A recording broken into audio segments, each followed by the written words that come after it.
एक आए थे 70 वर्ष के, वो कह रहे थे मैं ध्यान योग का पथिक हूँ, लेकिन जब से आपका सत्संग सुना तो हमें विशेष आनंद मिला। बोले जब से, तो हमका विशेष आनंद क्या मिला? बोले राधा राधा रटने लगे तो हमको आनंद की अनुभूति होने लगी। जो 70 वर्ष की अवस्था तक साधन करने पर आनंद नहीं हुआ, वो राधा नाम के रटने से प्रारंभ हो गया। तो मान लो मेरी बात, बारी मथे घृत होए बरु, सिकता ते बरु तेल, और बिनु हरि भजन न भवतरी, या सिद्धांत अपेल। पानी मथने से भले घी निकल आवे, असंभव। बालू को पेरने से भले तेल निकल आवे, असंभव। बोले असंभव संभव हो सकता है, लेकिन बिना भजन के इस संसार से मुक्त नहीं हो सकते, ये गारंटी की बात है। विनिश्चितम बदामिते न अन्यथा वचांस में, हरिम भजन्ति ये नरा भव सागर तरंत थे। ये बिल्कुल दृढ़ अटल बात कह रहा हूँ। अगर हरि का भजन करोगे तो ज्ञान वैराग्य भक्ति सब प्राप्त हो, और भजन बिना कुछ नहीं होना। अनुसंधान करते रहो। जब 10-20 वर्ष व्यतीत हो जाए तो हमें बताना, हम आपको वहीं खड़ा बता देंगे, जहाँ से चले थे वहीं खड़े हो।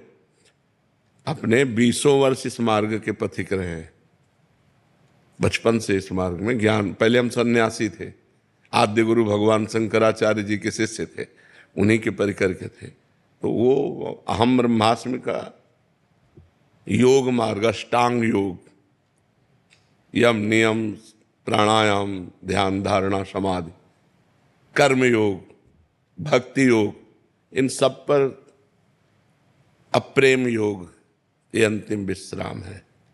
जो निकुंज रस है प्रिया प्रीतम का, अप्रेम योग में चल रहे हैं।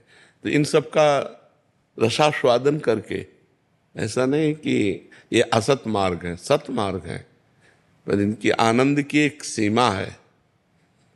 ये अनंतानंद है, वो अखंडानंद है। ये अनंतानंद है, अनंतानंद।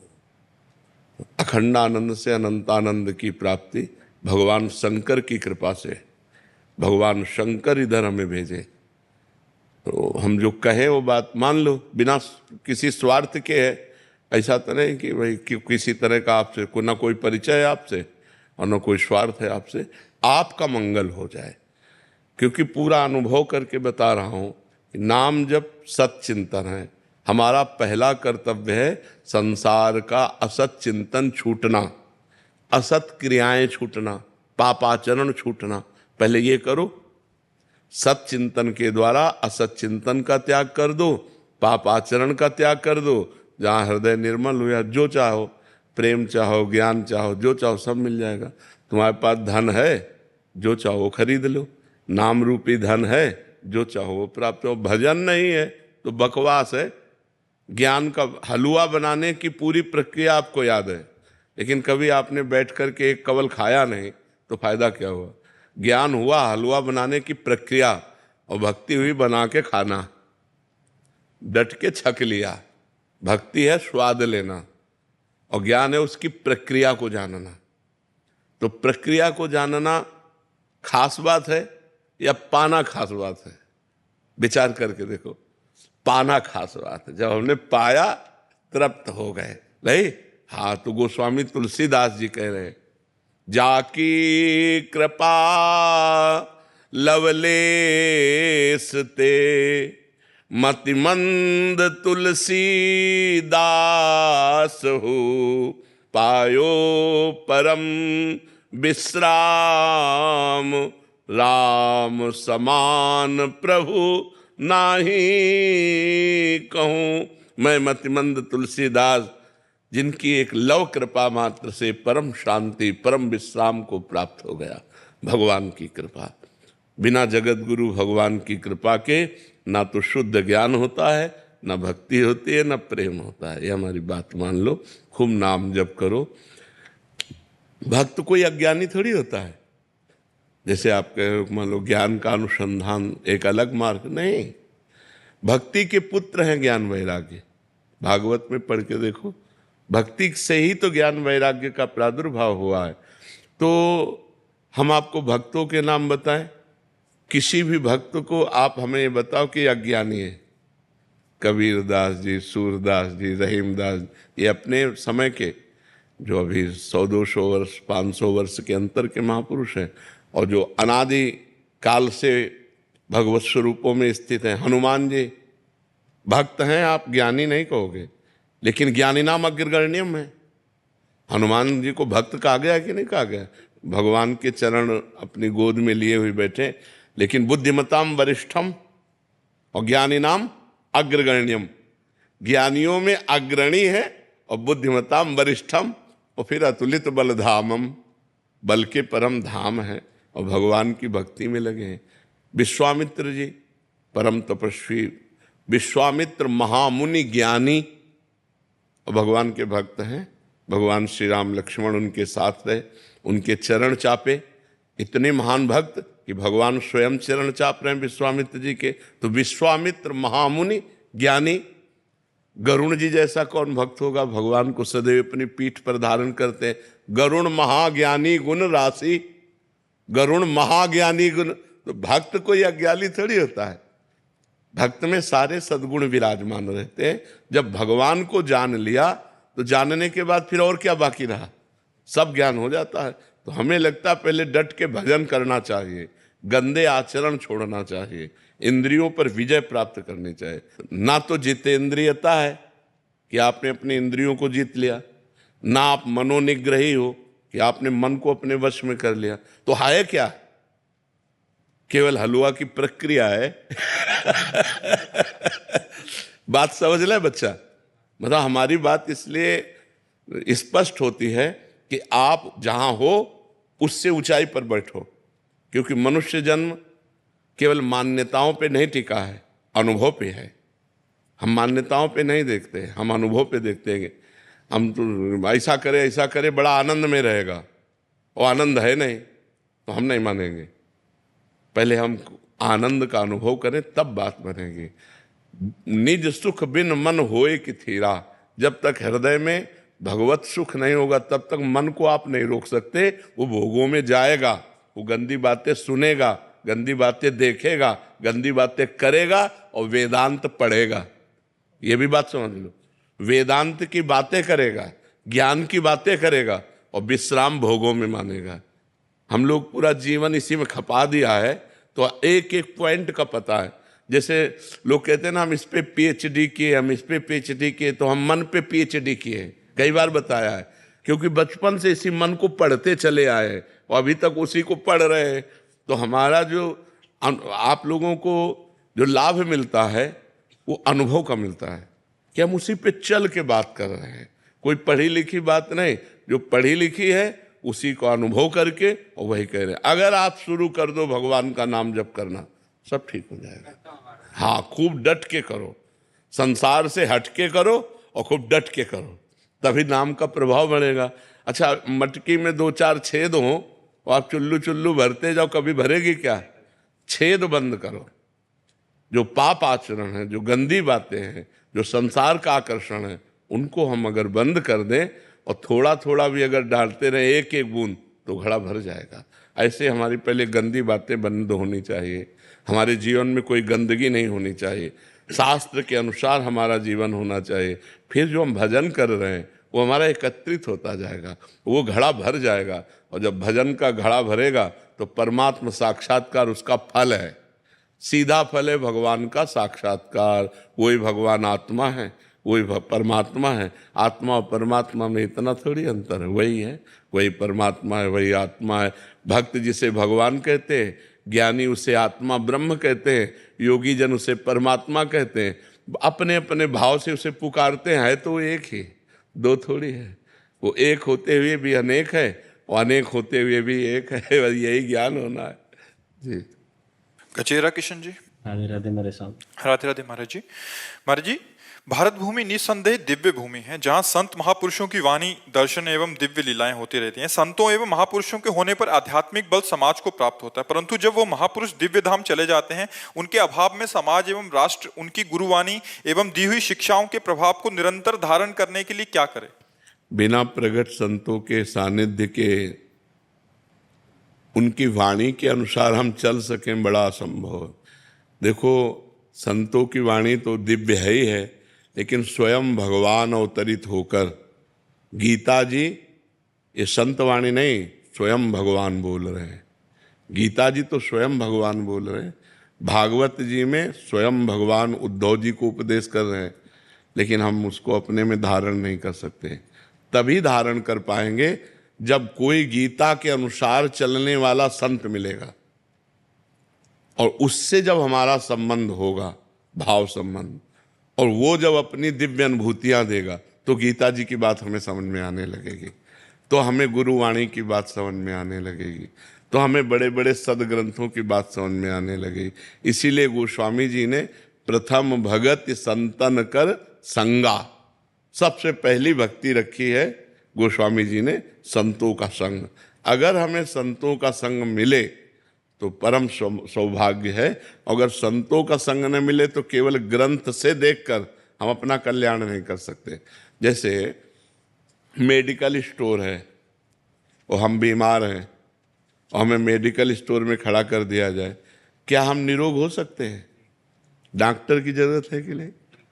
है ले, दवा वहीं रखी है, शास्त्र है मेडिकल स्टोर, और हमें बीमार भवरोग के, अब हमको शास्त्र रूपी मेडिकल स्टोर से हम निरोग नहीं हो सकते, क्योंकि हमें बीच में वैद्य की जरूरत पड़ेगी, डॉक्टर की जरूरत पड़ेगी। मेडिकल स्टोर में ही दवा रखी, अब वो पहले हमारे रोग को समझे और हमारे अधिकारानुसार वो हमें दवा दे, वो मेडिकल स्टोर से ही देगा।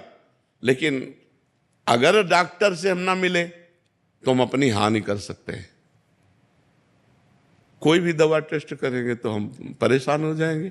मेडिकल स्टोर है, वो तो बहुत से रोगों की दवा, सब औषधि। तो शास्त्र क्या है? मेडिकल स्टोर है। गुरु क्या है? डॉक्टर है। हम हैं मरीज। तो जब गुरुदेव शोध करके कि देखो, जैसे अभी इससे कहा कि तुम नाम जप करो, कहाँ ठीक है, ये दवा बताई, सदगुरु वैद्य बचन विश्वासा संयम यह न विषय कयासा। सदगुरु रूपी डॉक्टर की बात मान लो और परहेज करो। जो गंदी बातें हम कहो, गंदी बातें छोड़ो, विषय की आशा को त्यागो, ये परहेज है। दवा खाओ, सदगुरु की आज्ञा का पालन, परहेज, गंदी बातों का त्याग करो, अभी सब ठीक हो जाएगा। तो हम केवल शास्त्र या सदगुरु वाणी से जो लिखित है उससे हमको प्रगट में चाहिए, प्रगट में संत रूपी डॉक्टर चाहिए। वो हमारी नाड़ी पकड़े कि हम किस कोटि के मरीज हैं और उसी कोटि की दवा हमको दे तो हमारा कल्याण हो जाए। भगवान की बड़ी कृपा रहती जब संत जन मिलते हैं। जब द्रवें दीन दयालु राघो तो साधु संगति पाइए। संतों का संग मिलता है। जिस दिन हमारे संत महापुरुष अब जैसे बड़े बड़े अंतर्धान हो गए, अब यत्र तत्र कहीं संत जो स्वयं भगवान में स्थित हैं और भगवान में स्थित करना जानते हैं, अन्य को भी भगवत भाव में स्थित करना जानते, बीच में कोई लेन देन नहीं। अध्यात्म कभी बिकता नहीं और जो बिकता है वो अध्यात्म होता नहीं। केवल भगवान की महिमा सुनो आके फ्री, और उसको अपने जीवन में धारण करो। हमारा आपका संबंध है भिक्षा और शिक्षा का। भूख लगे तो हमें 4 रोटी दे दो और तुम हमसे शिक्षा लो। हम बाबा जी हैं, तुम्हारा कल्याण शिक्षा से होगा और हमारा भजन भिक्षा से होगा। बस इतना संबंध है। भिक्षा तय नहीं होती। मनावे 1 रोटी दे दो, मनावे 2 रोटी दे दो, मनावे भरपेट दे दो। तो अगर हमें संत मिल जाएं तो हमारा कल्याण हो जाए। अगर संत तो केवल वेश मात्र से बात नहीं बनेगी, वेश मात्र से बात नहीं बनेगी। सोने का पानी फेरा हो और आप कलश पीतल का लेके जाओ तो स्वर्णकार की नजर में पीतल के पैसा मिलेंगे, सोने के नहीं मिलेंगे। समझ रहे ला? जिस समय वो जहां देखा कसौटी में कस के तो पीतल है ओरिजिनल। भगवान के मार्ग में चलने वाला शुद्ध संत मिल जाए तो हमारा कल्याण हो जाएगा। तो शास्त्रों की जो बातें हैं वो हम पे हावी हो जाएंगी और हमसे बुरे आचरण होने ही नहीं पाएंगे। हर समय दिमाग में यार बाबा ने कहा है, ऐसा नहीं होना। वो बाबा सामने दिखाई देंगे और वो बात सामने दिखाई देगी और आपके आचरण बदलना शुरू हो जाएंगे। तो हम ये कहते कि जैसे जैसे कलयुग आएगा वैसे वैसे एक घाटा हो जाएगा, संत मिलना मुश्किल हो जाएंगे। संतों का अभी बहुत घाटा है, संत मिलना बहुत घाटे का सौदा है। हमारे बड़े बड़े संत अंतर्ध्यान हो गए ब्रज में, जो रात दिन भजन करने वाले, किसी से कोई मतलब नहीं रहने वाले, अंतर्ध्यान हो गए। बड़े बड़े जो जैसे श्री स्वामी राम सुखदास जी, निष्काम संत, लाखों लोगों को गीता जी का निष्काम भाव से, केवल निष्काम धर्म भगवान का, तो ऐसे संत अंतर्ध्यान हो गए। अब बड़ा घाटा है अपने को, हम भारतवासियों को बहुत घाटा है। जब बड़े बड़े संत अंतर्ध्यान हो गए तो फिर हम किससे सच्चा ज्ञान प्राप्त कर पाए। देखो पुराने ऋषि परंपरा को देखो, ऋषियों के पास गृहस्थ जाते थे, कुछ फल फूल दूर्वांकुर अर्पित किए और वो उपदेश किए और उनका कल्याण हुआ। कहीं तय या बेचना या खरीदना, तो ये खरीद बेच वाला अध्यात्म नहीं होता, अध्यात्म शुद्ध होता है। तो भगवान की कृपा से अभी कुछ संत भगवान भारत में ऐसे हैं निष्काम, निष्काम, जिनकी फिर आगे चल करके और घाटा हो जाएगा। जैसे पहले जो सुविधा थी, उड़िया बाबा, हरि बाबा, बड़े बड़े सिद्ध महापुरुष, वो अब घाटा हो गया। अभी जो 2, 4, 10, 15 जो भी ऐसे अंगुलियों में गिने जा सकते हैं, ऐसा नहीं है कि भीड़ मिले, अंगुलियों में गिने जा सकते हैं, वो आगे चलकर वो भी घाटा हो जाएगा, घाटा हो जाएगा। तो बहुत भगवान की विशेष कृपा है अभी कि अभी भजन करने का अवसर दिया है भगवान ने, भजन कर लो। नहीं तो कलयुग का इतना प्रचंड तांडव अब देखो बढ़ने लगा है। मतलब जहाँ सुरक्षा थी वहाँ शोषण वृत्ति आने लगी है। पति पत्नी के संबंधों में बहुत ही विकार आ गए हैं, पुत्र माता पिता इनके संबंधों में विकार आ गए हैं, गुरु शिष्य इनके संबंधों में विकार आ गए। कलयुग का प्रभाव बढ़ रहा है ना, बर्दाश्त नहीं। हाँ, तो ये आगे चलकर और होगा। तो भजन कहाँ होगा, धर्म कहाँ होगा। धर्म तो बर्दाश्त करने से होता है, जो सहनशील होता है तभी धर्म में चल पाता है। मनीषा मित्तल जी दिल्ली से। राधे राधे राधे महाराज जी। महाराज जी, जीवन को आनंद में कैसे बनाया जा सकता है? भगवान की शरण में होकर, भगवान का नाम जप करते हुए और पाप आचरणों का त्याग करते हुए। यदि हम पाप आचरण करेंगे तो पापवंत कर सहज स्वभाव, भजन मोर ते भाव न काऊ। जो पापी पुरुष है उससे धर्म नहीं बनता, रुचि ही नहीं है, उससे भजन नहीं बनता। और जो धर्म से नहीं चलता, भजन से नहीं चलता, उसे आनंद नहीं मिल सकता। इसलिए पापाचरणों का त्याग करो, नाम जप करो, सत्संग सुनो, अपने परिवार को भगवत भाव से देखो, पति में भगवान देखो, सास ससुर में भगवान देखो, उनकी सेवा करो। जो भोग बनाओ वो अतिथि सेवा, पति सेवा, परिवार की सेवा, नाम जप, अभी आनंद आ जाए। अपने परिवार में भगवान का नाम जप करते हुए भगवत भावना करके प्रेम करो, अभी आनंद आ जाए। भगवान ने गृहस्थ धर्म में प्रेम करने की बात कही। आप लोग प्रेम नहीं करते, मोह करते हैं, है ना। मोह के कारण आपकी दुर्गति होती है, और प्रेम करो तो उसमें भी भगवान है। पावर सबके अंदर भगवान बैठे हुए हैं। पत्नी से प्रेम करो, पुत्र से प्रेम करो, माता पिता से प्रेम करो, पति से प्रेम करो। प्रेम तो होता नहीं। प्रेम तभी होता है जब हम भगवान देखते हैं कि मेरे पुत्र के रूप में भगवान आए, मेरे पति मेरे लिए भगवान हैं, मेरी पत्नी के हृदय में भगवान है। अब ये सद्भावनाएं हो जाए तो देखो गृहस्थी कितनी उत्तम है। अब आज का समय ऐसा है कि पति किसी और के साथ जा रहा है, पत्नी किसी और के साथ जा रही है, लड़ाई झगड़ा होता है, मारपीट होती है, हिंसा होती है। धर्म से चलो तो ही आनंद की प्राप्ति होगी। नाम जप करो और पाप आचरणों का त्याग करो। जो पाप आचरण जो आप जानते हो कि गलत है, नहीं करना चाहिए, वो हमें नहीं करना है, तभी आनंद की प्राप्ति होगी। आनंद नाम भगवान का है। जो आनंद सिंधु सुख राशि, वो भगवान धर्म से चलते हैं। मर्यादा पुरुषोत्तम भगवान ने धर्म से स्वयं चल करके रास्ता दिखाया है। भगवान श्री राम ने, भगवान श्री कृष्ण ने, ये धर्म से चलोगे, पवित्र आचरण करोगे, नाम जप करोगे, परिवार से प्रेम करोगे तो आनंद में रहोगे। जी। प्रदीप जी मुरैना से। राधे राधे।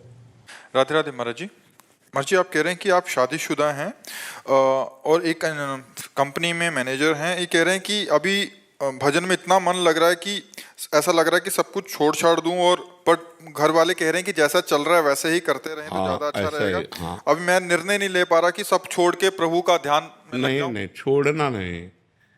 हम सब छोड़ के गंगा किनारे भागे, फिर आखिरकार हमको आना तो इसी में पड़ा ना, तो तुम छोड़ के काहे को भागोगे? जब आना ही है इसी में, तो इसी में भजन कर लो।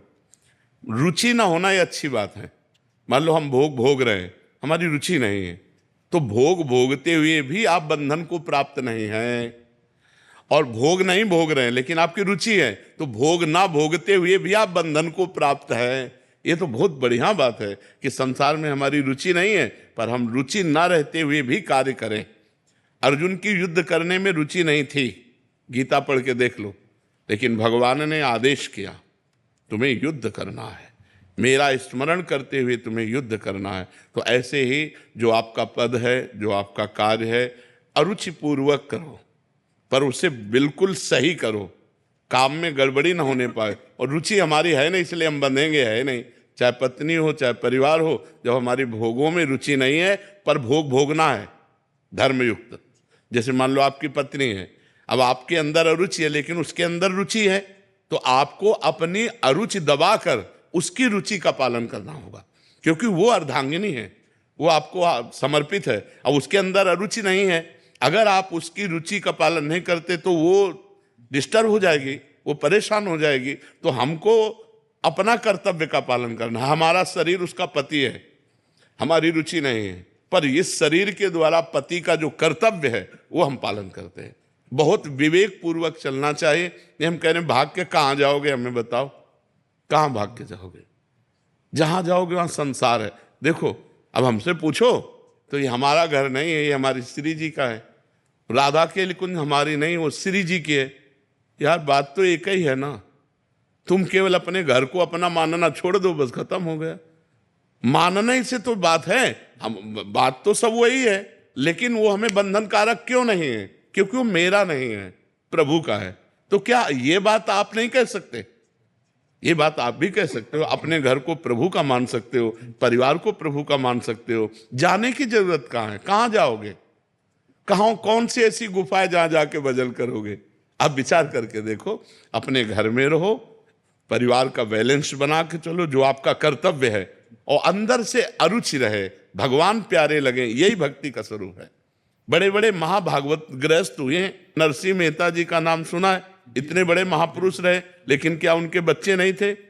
सोच, बच्चे थे तो मतलब काम क्रीड़ा हुई कि नहीं हुई?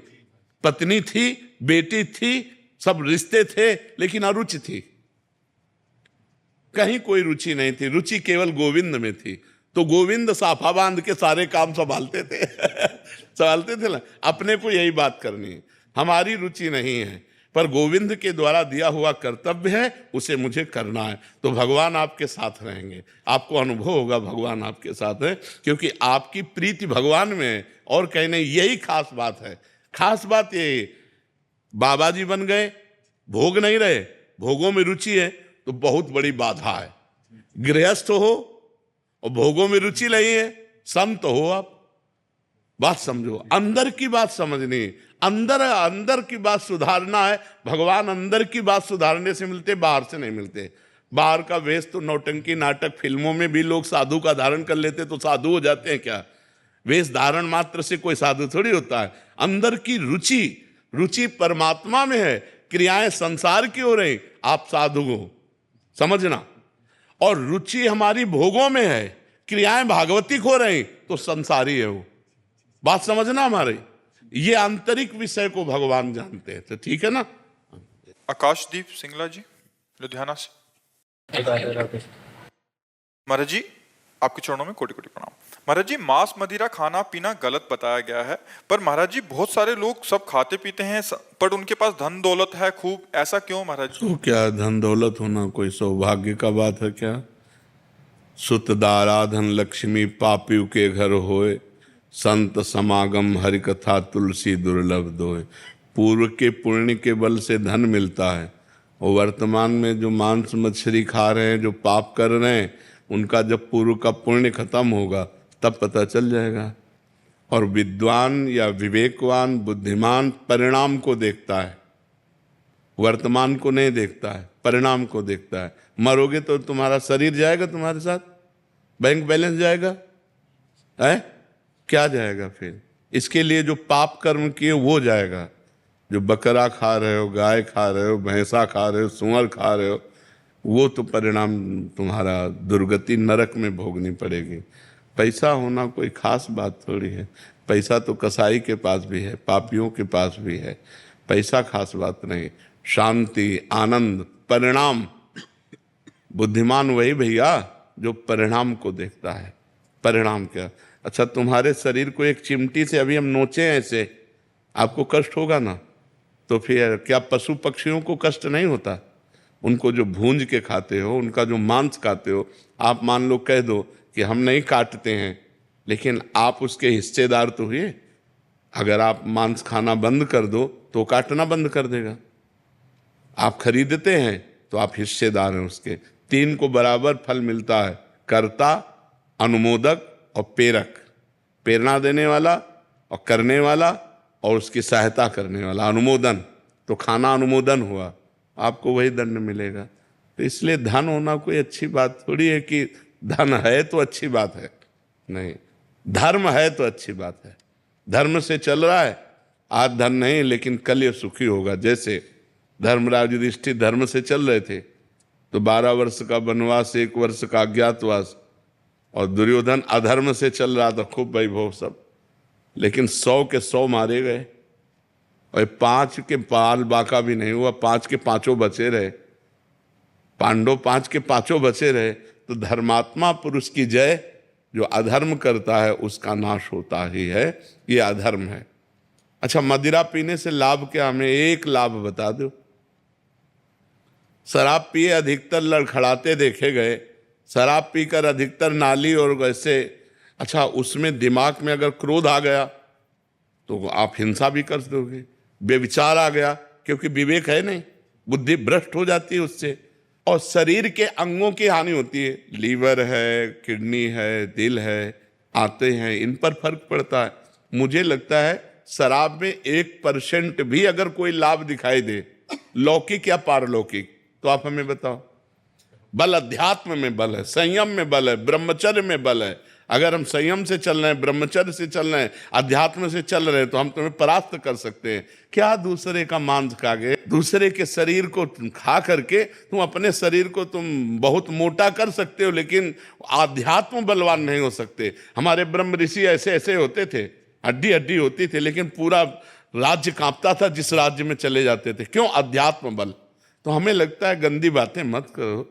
न शराब में आनंद है, न पराई बहनी बिटिया के छेड़ने में आनंद है, न मांस खाने में आनंद है, और न जुआ खेलने में। और यही चीजें हम मना करते हैं। अच्छा, जुआ खेलकर आज तक कौन अरबपति बन गया है? अगर 1 पॉइंट में तुम विजय प्राप्त होते तो 10 पॉइंट में तुम हार जाते हो और तुम्हारा सर्वनाश हो जाता है। कोई हमें बताओ, मदिरा पी के, मांस खा के, बेविचार करके, कहीं भी आज बेविचार कर लिया, बच गए, लेकिन वो आदत तुम्हें ऐसी जगह फंसाएगी कि तुम्हारी बेइज्जती हो जाएगी।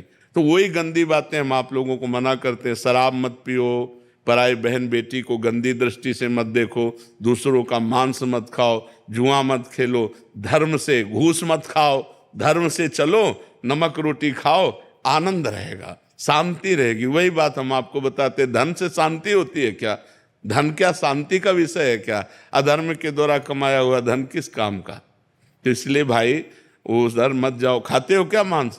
नहीं बाबा, बिल्कुल मत खाला। और जो हमारे पास आओ, हम प्रार्थना करते हैं कि छोड़ दो, शराब पीना छोड़ दो, मांस खाना छोड़, किसी जीव को दुख मत दो यार। इतने 56 प्रकार के भोग हमारे ठाकुर को लगते हैं, 56, इनमें पावर ही नहीं है। कैसी बात करते हो? जीव जंतुओं को जीने दो यार, इनकी हत्या मत करो। वो सब अपने आप सृष्टि के क्रम में जन्म लेते हैं, मर जाते हैं, लेकिन ये तुम्हारा खाने का, राक्षसों को है ये, राक्षसों को है ये। लेकिन तुम मनुष्य हो यार, राक्षस तो नहीं हो। लेकिन प्रायः आजकल VIP वही है। और अगर बढ़िया हाथ पैर धुलवा के और टाट पट्टी में बैठाल के और खीर पूड़ी पवाई जाए तो बोले बेइज्जती हो गई। अब बड़ा समाज का विकृत रूप होता जा रहा है। वो कहते हैं कि हम धरती को बैलेंस कर रहे हैं, नहीं तो रोड पे घूमेंगे मुर्गे और हम। हाँ, जब तुम्हारा बैलेंस होगा नरक में तब तुम्हें पता चलेगा।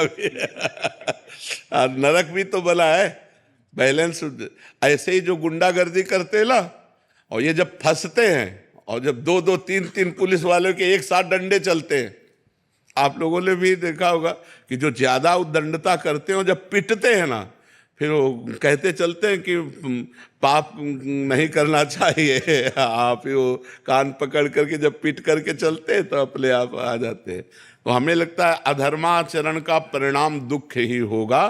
धन है तो कोई बात खास बात नहीं है, धर्म है तो खास बात है। धर्म से चलो, धन प्रधानता वस्तु की नहीं।